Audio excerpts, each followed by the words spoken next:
Ang kwento ni Tomby.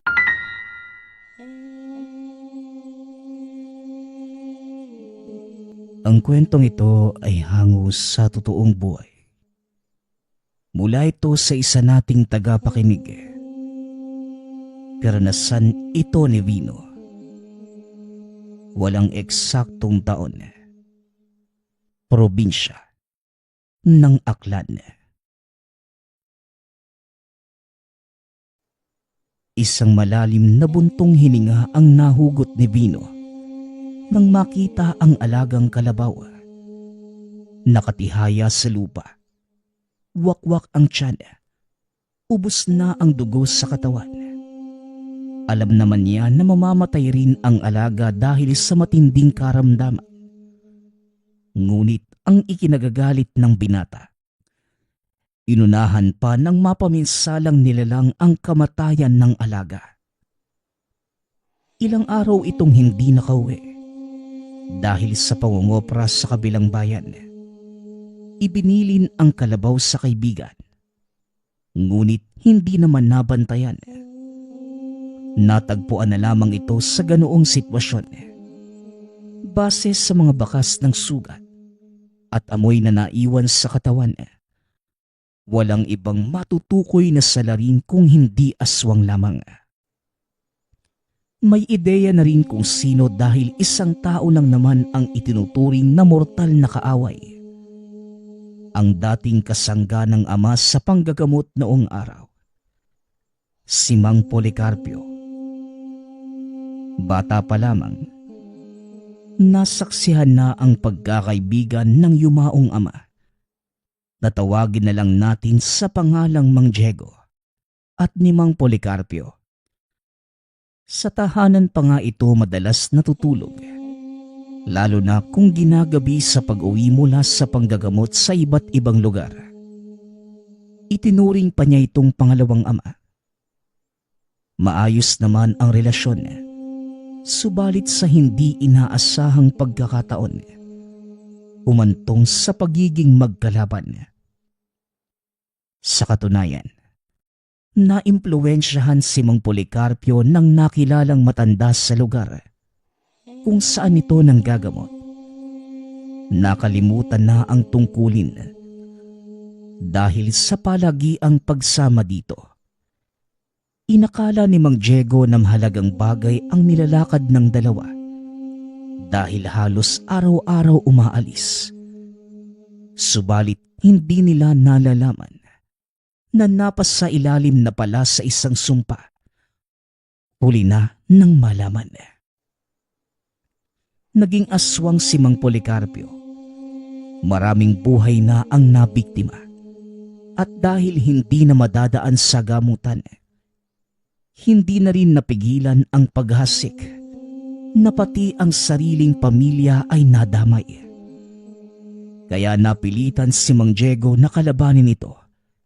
Sa hindi inaasahang pagkakataon, napatay ang tatay ni Vino. Ito ang nag-ugat para kamuhian ng binata si Mang Policarpio at ituring na kaaway. Ilang beses na rin itong sinubukang tugisin. Ngunit hindi pa sapat ang lakas para tapatan ng aswang. Pare, pasensya ka na talaga ha. Hindi ko talaga alam na ganito yung mangyayari sa kalabaw mo. Kagabi, maayos pa naman yan eh. Ilang beses ko pang tinignan. Nakatayo pa nga eh. Kung hindi ka nga dumating para hanapin, hindi ko rin malalaman. Pasensya ka na talaga pare ha. Wika ni JR, ang kaibigang binilinan ng kalabaw. Huwag mo nang isipin yun pare.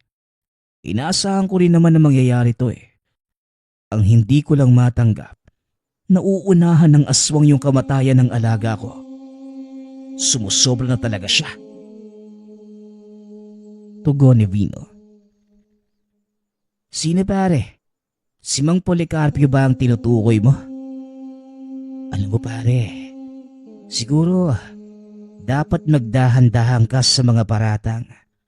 Oo, Alam natin pareho kung anong klase ng tao si Mang Policarpio at kung gaano siya kasama. Pero kung makakarating sa kanya na siya ang pinagdududahan mong dumalis sa kalabaw mo, malamang susugurin ka nun eh. May kasalanan man siya o wala. E di pa sugurin mo ka mo nang makita niya kung paano ako magalit. Ilang taon na rin ako nagtimpi sa taong yun. Masyado nang malaki yung kasalanan niya sa akin. Oh pare, hinay-hinay. Nagagalit ka na naman eh. Umuwi ka na lang muna para makapagpahinga. Ako nang bahalang maglibing nitong kalabaw mo. Pero bago yun, pahingi mo ng panginom.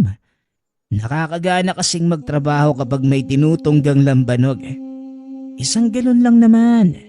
Sige na pare. Ay nako, puro ka lambanog.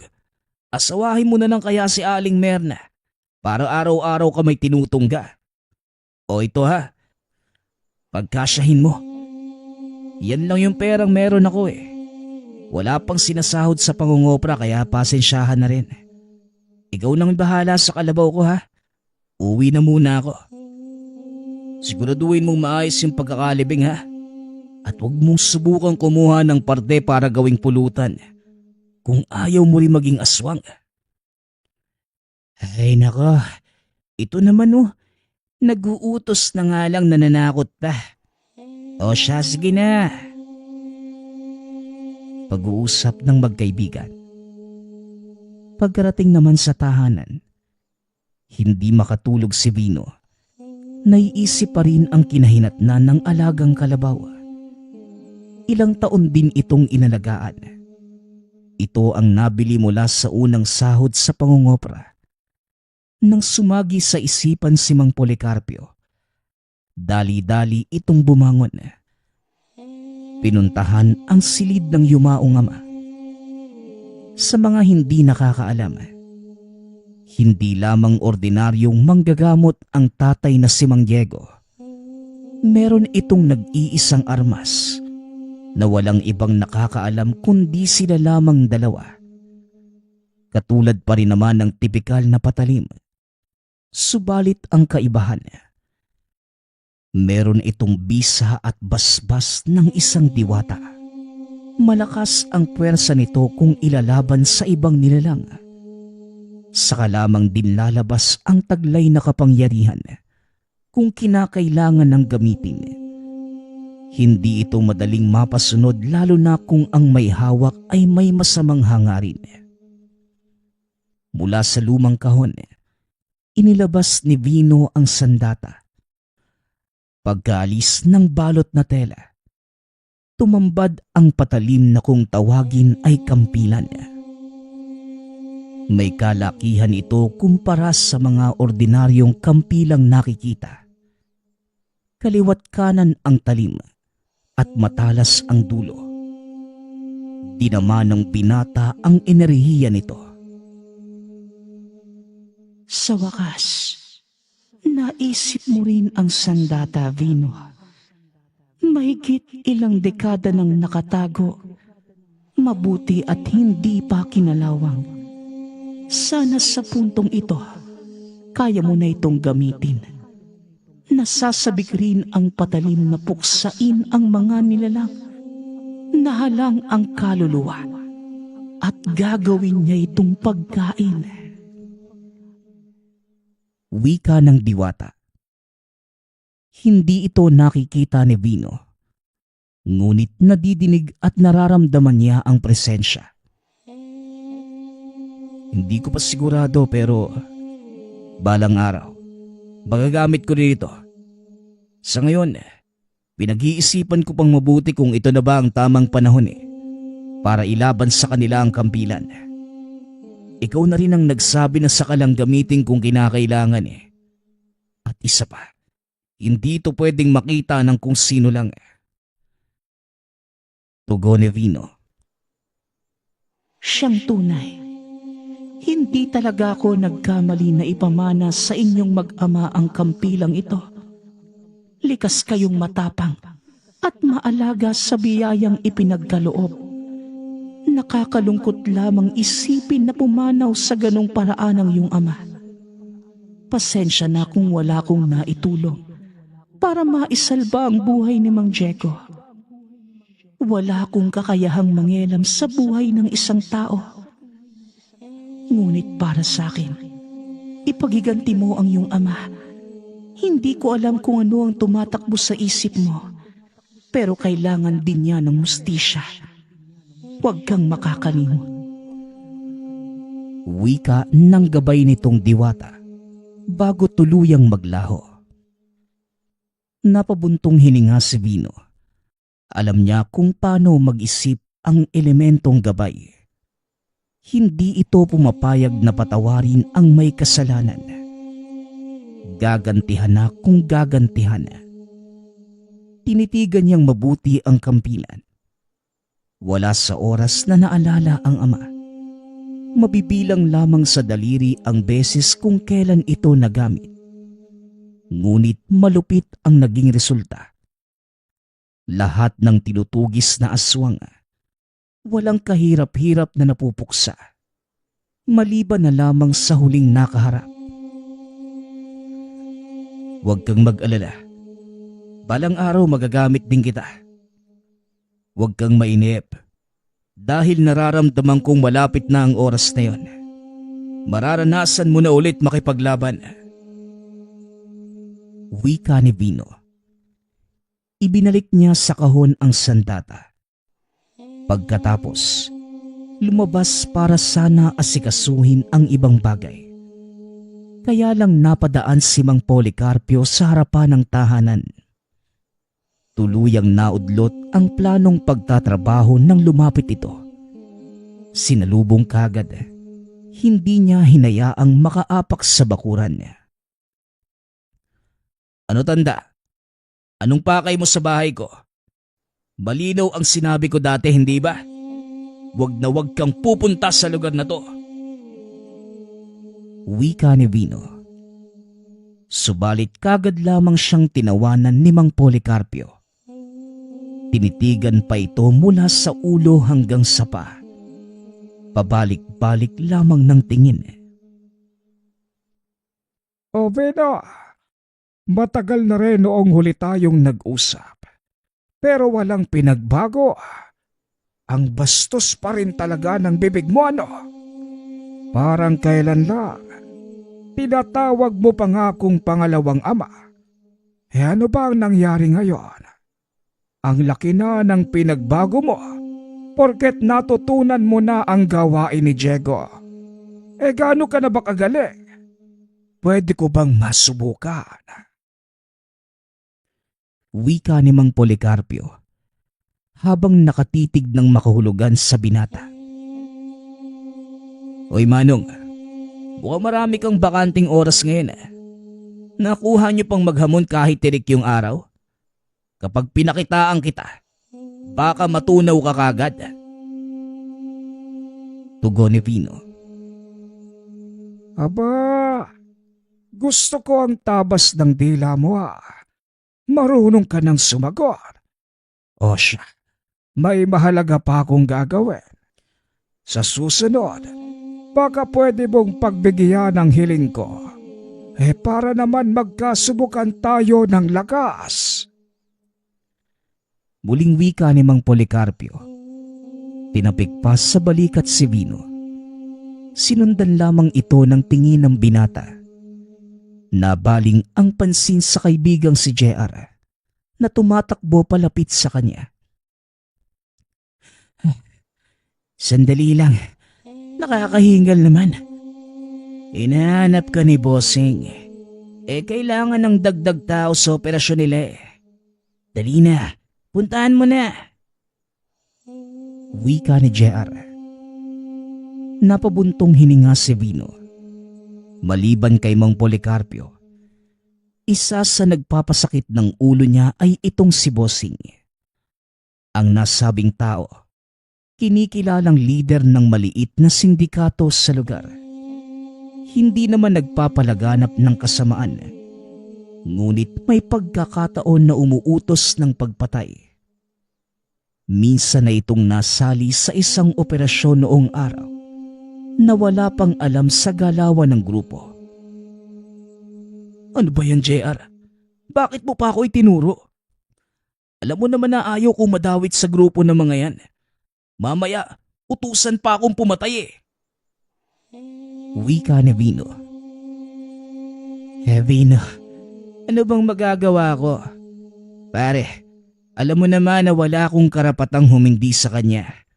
Hawak niya ako sa leeg. Kung hindi ako susunod baka singilin ako sa utang ng sugurol kong ama. Aba, kulang na kulang ang buhay at kaluluwa ko para pambayad. Sige na pare, ngayon lang naman. May mahalaga lang siyang iuutos. Bagay na ikaw lang daw ang mapagkakatiwalaan. Ano?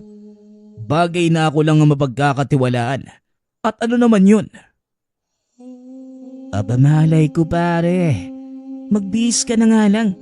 Puntahan mo si bossing sa opisina niya. Wika ni JR.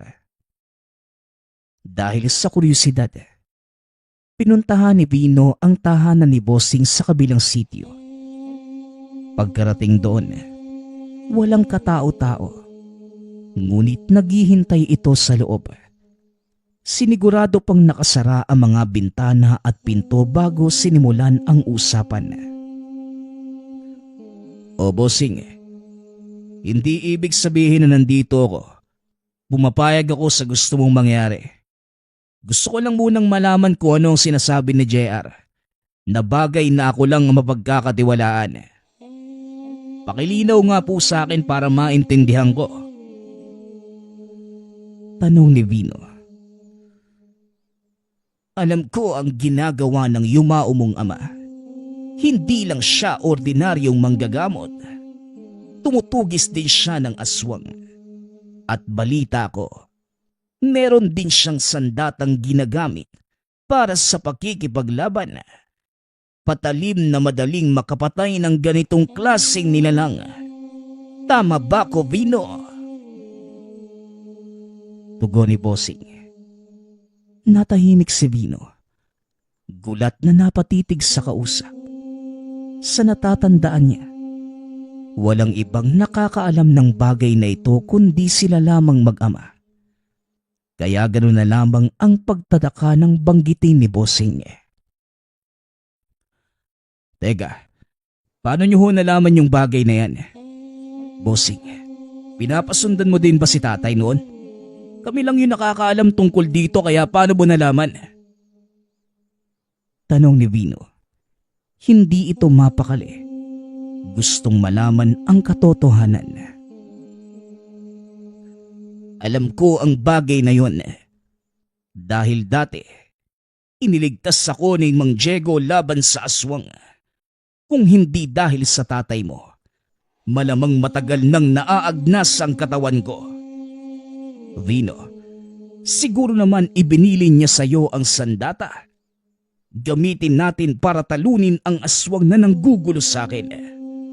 Pakiusap, tulungan mo ko. Babayaran kita kahit magkano. Sabihin mo lamang ang eksaktong presyo. Wika ni bossing. Napaatras si Vino. Pinakaayaw ng ganitong usapan ng binata. Lalo na kapag may presyong babanggitin. Bossing, handa ho akong tumulong kapag usapang aswang. Pero kung sasabihin yung magkano, magbabayad kayo para lang matugis yung nilalang? Hihindian kita kagad. Pasensya na po ha, pero parang iniinsulto nyo kasi ako eh. Ang pagpuksa ng ganitong halimaw, likas para sa kagaya ko manunugis. Kumikilos ako kahit walang bayad. Ang kailangan ko lang, sapat na rason para patayin ang aswang na yon. Pero pasensya na po ha. Nangako na ako sa sarili ko na hindi na makikipagtulungan sa inyo. Naiisip ko kasi na baka patibong lang to eh. Para pumatay ng inosenteng tao. Kagaya ng pinagawa nyo dati. At isa pa, may trabaho ako ng kopra bukas. Vino, hindi ako pwedeng hindian. dahil alam kong gusto mo ring gumanti sa taong sa aswang na ito pala. Hindi mo ba itatanong kung sino? Kung galit ako, mas galit ka sa nilalang na ito. Muling wika ni Bossing. Nabuhay ang kurisidad ni Vino. Dali-daling lumapit at naupo sa tapat ni Bossing. Wala ho akong ideya kung sino ang sinasabi mo. Pero sige, tutulungan kita. Huwag mo na lang din sabihin kung sino para magkagulatan kung sakaling magkaharap na. Ngayon, sabihin mo sa akin ang bawat detalye. Siguraduhin mong sapat na rason yan para matugis ang isang aswang. Wika ni Vino. Dito detalyadong isinalaysay ni Bossing ang buong detalye. Pagkatapos mapakinggan, nakipagkasundo ito ngunit walang perang pinag-usapan. Tumutulong siya ng walang kapalit. Gusto lamang ay sapat na dahilan para puksain ang isang nilalang. Nang sumapit ang itinakdang araw ng pag-alis, para pumunta sa kabilang lugar kung nasan naroon ang makakalaban, dala ni Vino ang sandatang kampinan. Naging maingat sa paligid lalo na sa nakakasalubong. Pagkarating sa opisina ni Bossing, kagad itong pinatuloy ng nakaabang na tauhan. Ikaw ba si Vino? Ako nga pala si Bitoy. Tauhan ni Bossing. Pasok. Wala tayong oras na sasayangin. Kaya sana makipagtulungan ka ng maayos ha. Nakikita mo naman yung labas. Hindi ba?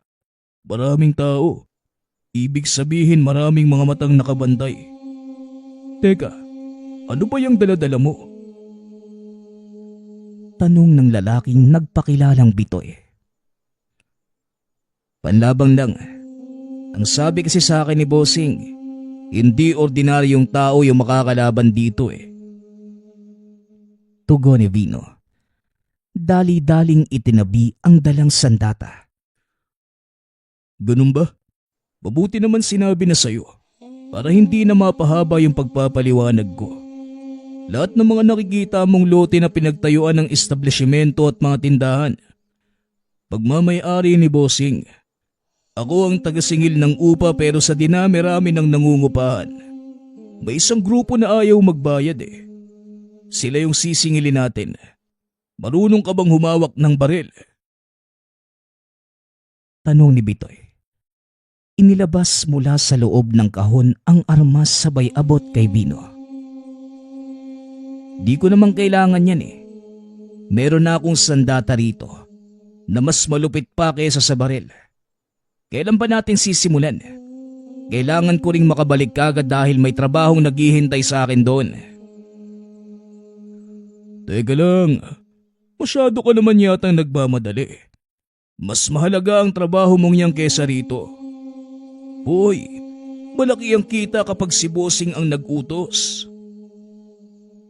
O ikaw, wag mo kong itutulad sa'yo. Mukha kang pera eh. Sandali lang, meron ka pa bang ibang kasama rito? Tanong ni Vino. Tumayo ito at hinawi ang kurtina sa bintana. Mula roon, bumungad ang pagmumukha ng isang lalaki. Nagulat at saka kumaripas ng takbo. Dali-dali namang lumabas si Bitoy para humabol. Sumunod si Vino bitbit ang sandatang kampila na inilagay muna sa likuran. Masama ang kutob ng binata dahil sa reaksyon ni Bitoy at sa pagdala nito ng baril.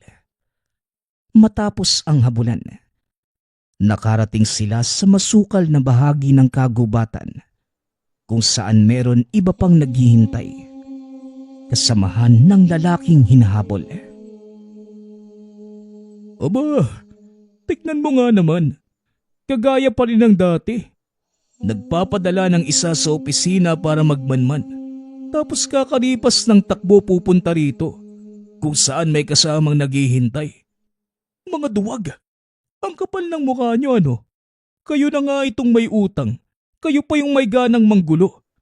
Nasa na ba yung magaling nyong amo? Wika ni Bitoy.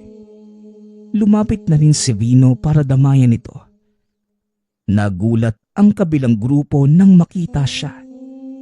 Hindi inaasahang may kasama si Bitoy. Siyempre, may kasama rin ako. Ano nga naman kayo lang? Ano, dating gawi ba? Tara, bakbakan na! Wika ni Bitoy. Nagkatinginan pa ang mga kalalakihan. Pagkatapos, tumabi para makadaan ang taong nasa likuran. Papalapit pa lamang ito. Kilala na kagad ni Vino. Oo, pero sa pagkakataong ito, ako mismo ang makakalaban mo, Vino. Anong ginagawa mo sa lugar na ito? Sandali, ikaw pala ang bagong kaalyado ni Bossing. Pwede na rin kasi tayong magkaharap. Malakas laban sa malakas. Ha? Malakas ka nga ba?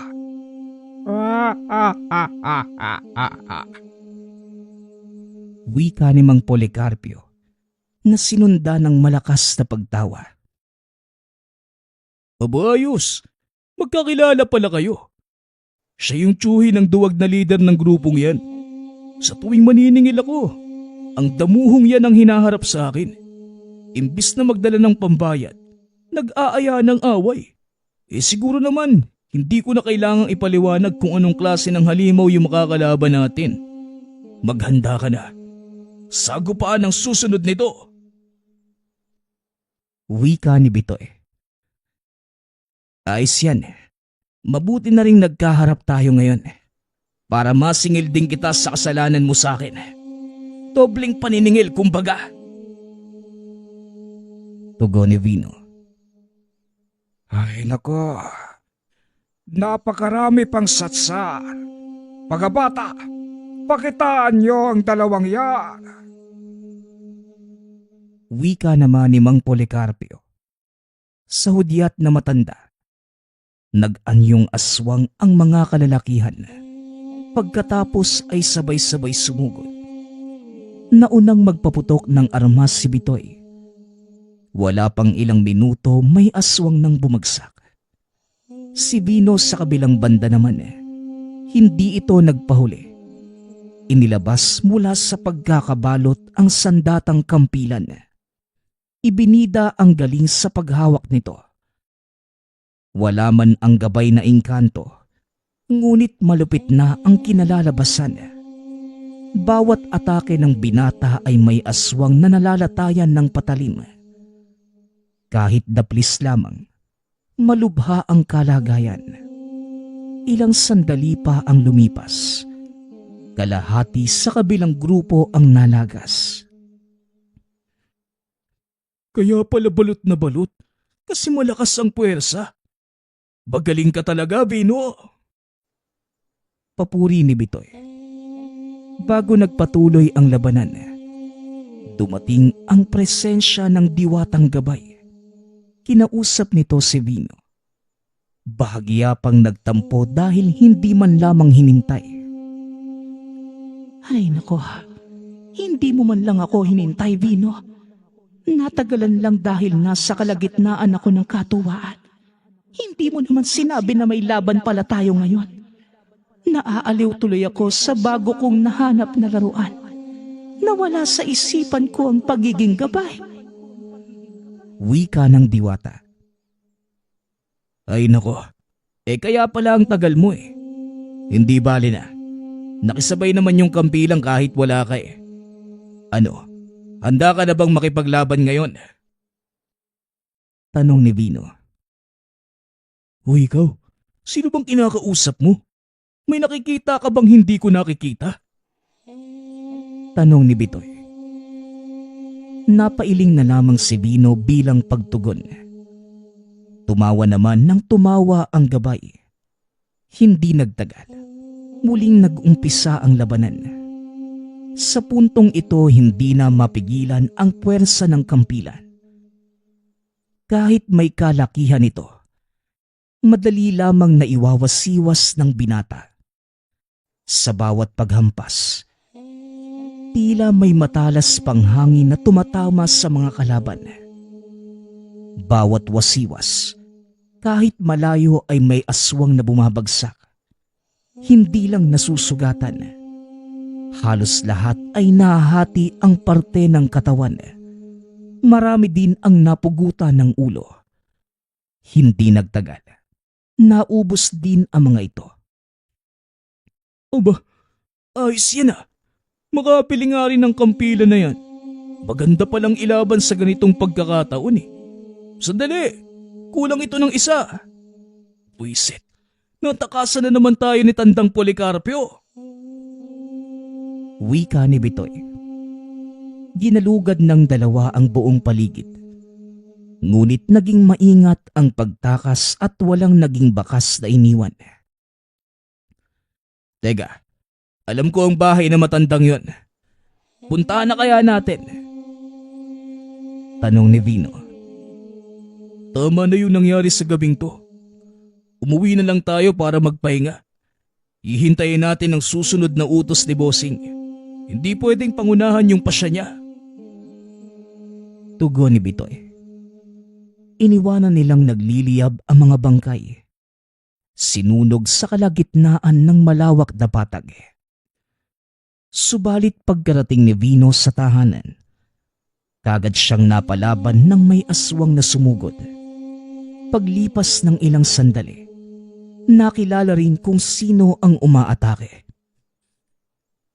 Mang Policarpio, nakatakas ka pa sa sagupaan kanina, pero magkikita rin pala tayo rito pa mismo sa aking tahanan. Ano? Naduwag ka ba doon kasi hindi mo kabisado ang lugar? O natatakot ka lang sa akin? Wika ni Vino. Wala sa nabanggit. Gusto ko lang hamunin ka ng labanan na tayong dalawa lang. Sa wakas, nakita ko na rin ang sandatang palihim na ipinagmamayabang sa akin ni Diego sa mga aswang. Ilang beses ko nang hiniling na makita yan. Hindi ko alam na ngayong gabi pala. Tignan nga natin kung gaano ka nakahusay sa paghawak niyan. Tugon ni Mang Policarpio.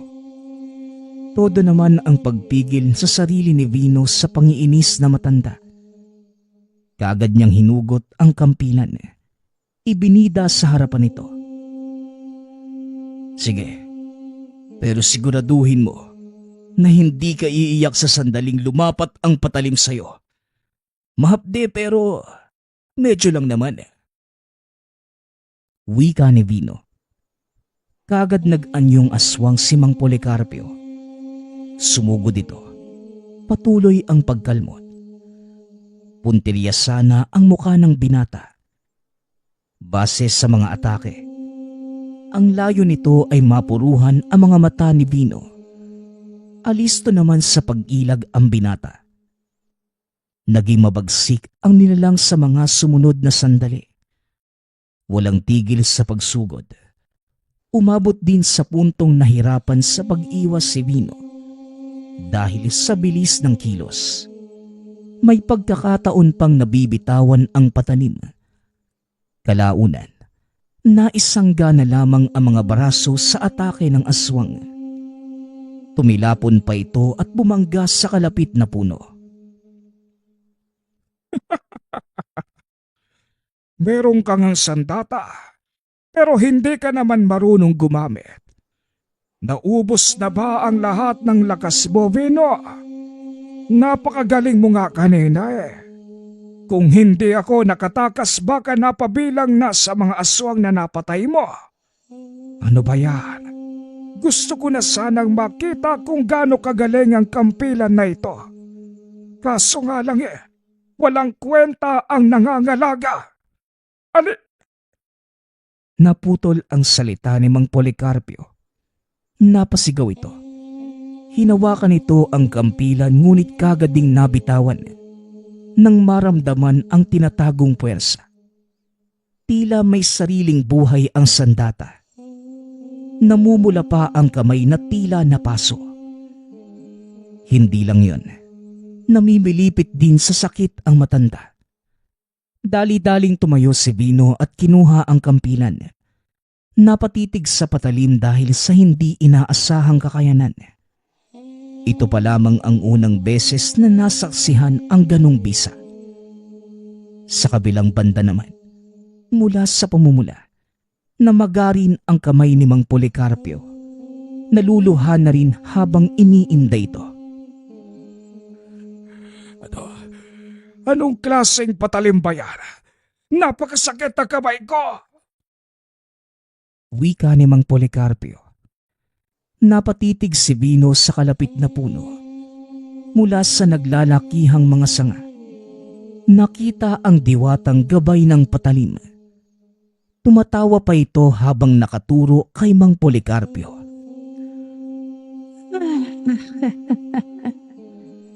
Akala niya siguro basta lang mahahawakan ang kampilan. Ako nga na gabay ay nahirapan din minsan.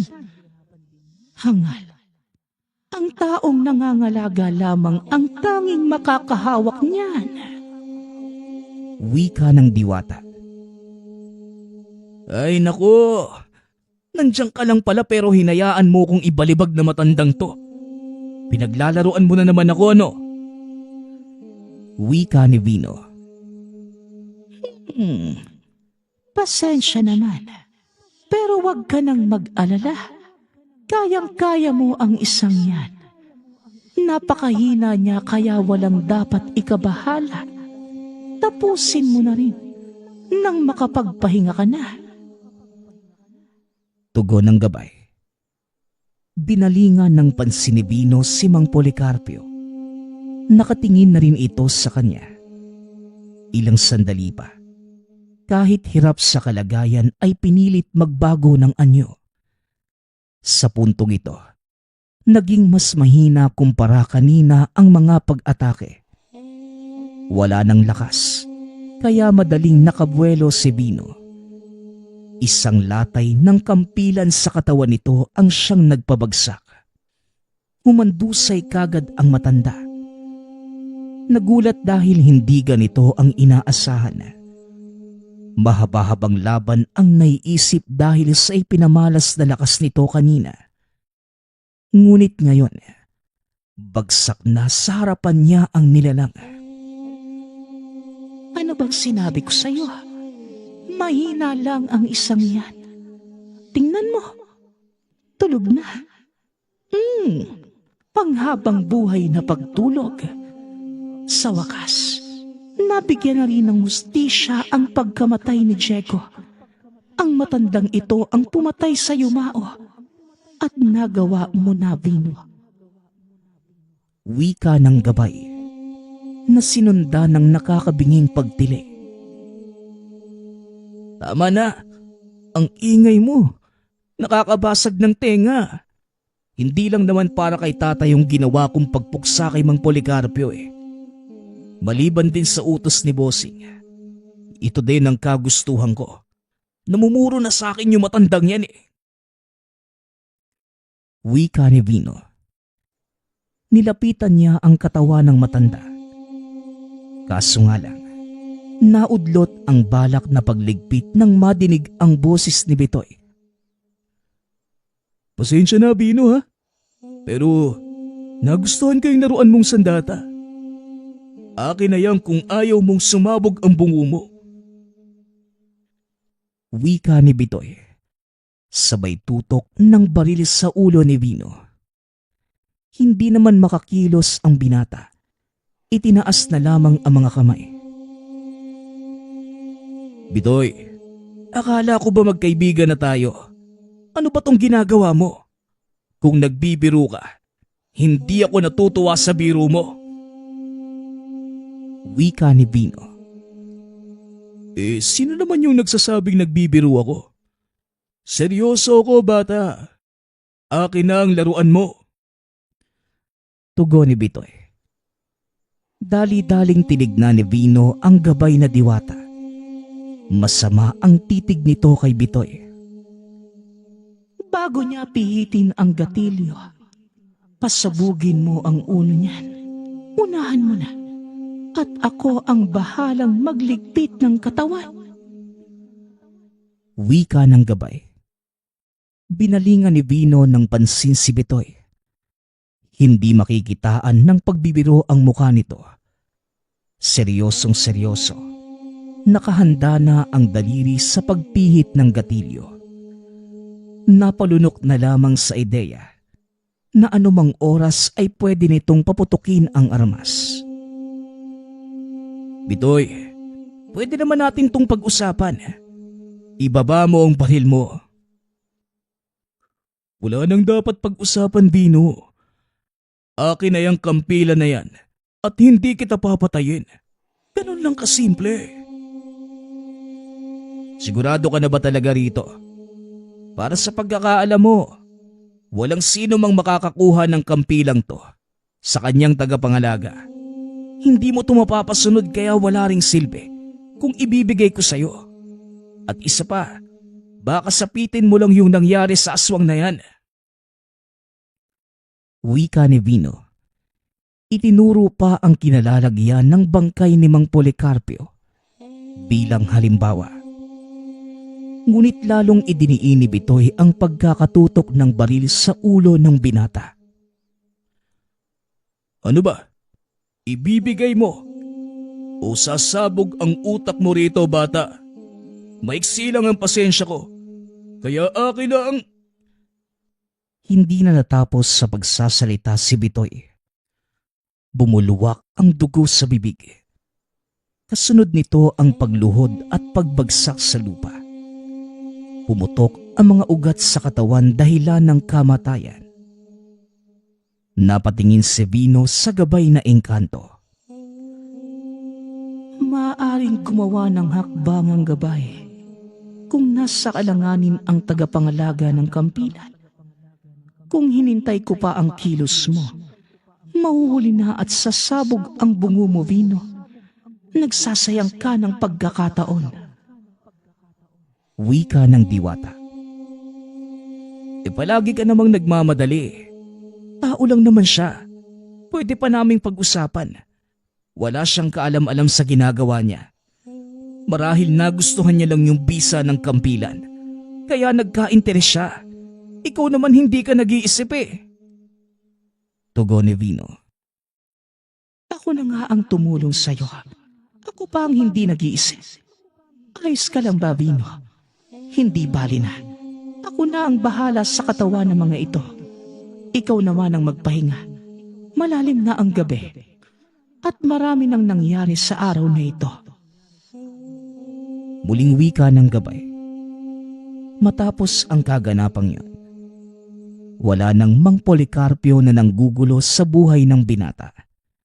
Nabawasan na din ang isipin lalo na sa paghihigante sa kamatayan ng yumaong ama. Sa kabila ng lahat, may panghihinayang sa puso ni Vino pagdating kay Bitoy. Naiintindihan niya ang pagkakainteres nito sa patalim. Subalit naiintindihan din ang intensyon ng gabay. Responsibilidad nitong gawa ng paraan ang anumang banta sa ginagabayang kampinan. Ngunit inosente pa ring maituturing si Bitoy. Nagawa niya lamang ang bagay na yon dahil sa paghahangad na magkaroon ng sandata na madaling makakapuksa ng hindi ordinaryong nilalang. Sa paglipas ng panahon, patuloy pa rin si Vino sa buhay. Madalas sarili ang inaatupag. Minsan naman ay ang tungkuling ginagampanan sa sandatang kampilan. Responsibilidad bilang manunugis. Sa awa ng Diyos at sa gabay na diwata, walang laban itong hindi na ipanalo. Nasa kondisyon na sumabak, ligtas ding nakakauwi. Matapos ang matinding sagupaan. Nagpapasalamat nga pala ako sa lahat ng sumusuporta sa ating channel. Nawa ay patuloy niyong suportahan at pakinggan ang ating mga kwento. Hanggang sa muling pakikinig. Paalam.